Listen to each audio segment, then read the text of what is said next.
Hello,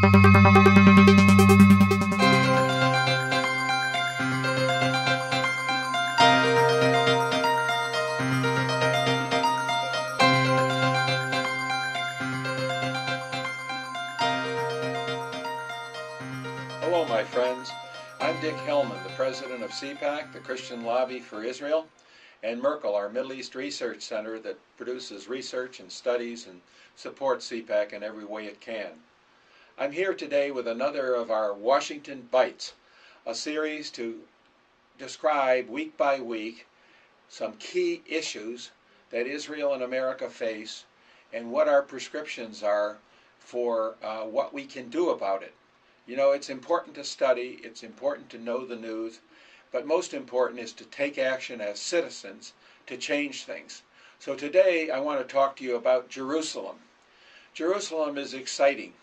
If you've never been to Jerusalem, I urge you to come with us in October 11th. Merkel is taking an exciting study mission at a very reasonable cost. So please come. We'll be in other cities, but we're going to emphasize Jerusalem, the capital of Israel. Now, for more years than I care to admit, I've been working on legislation to place our U.S. Embassy in Jerusalem, the capital of Israel, the only capital Israel has ever had. It's the city of David, and it's the city of the great king. I know you all know the scripture, pray for the peace of Jerusalem.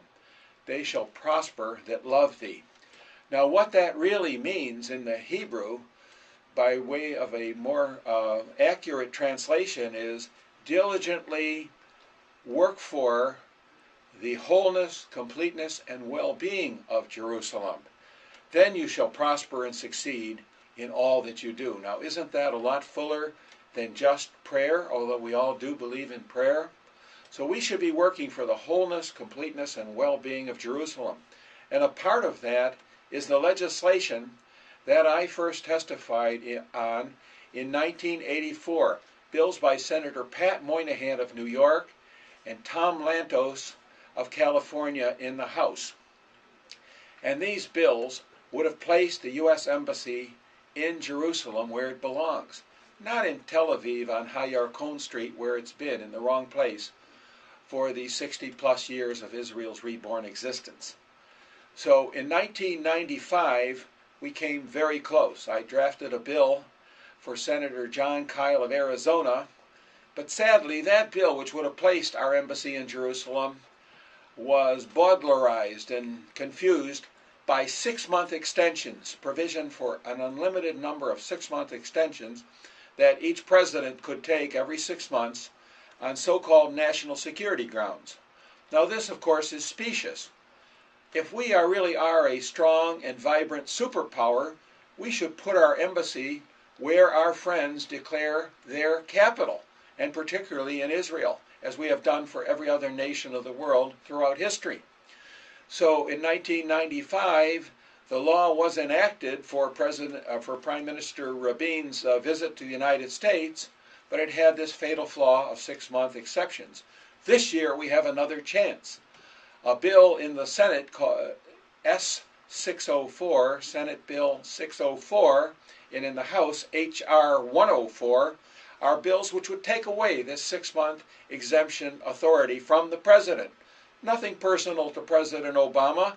His predecessors, Presidents Clinton and Bush, also took an exception, took a pass every 6 months. But it's time for us really to implement what the Congress said was its will and the will of the American people, that Jerusalem should be, because it is, the capital of Israel, and our embassy should be there. So I urge you all to go to our site, www.cpaconline, and go to the legislative alerts and send your message to your senators and to your congressman or congresswoman and tell them that you want to see this legislation enacted this year. It's a simple bill. It's had many hearings over the years. And so it's time now for the United States not just to say we are a superpower, but to act like a superpower. And for us not just to say we are Israel's best friend and ally, but to act like we are, because faith without works, without like corresponding actions, is dead. So show your faith, show your citizenship, go to our website and send a message to Congress The U.S. Embassy should be in Jerusalem, and that legislation should pass. Thank you very much. See you next week.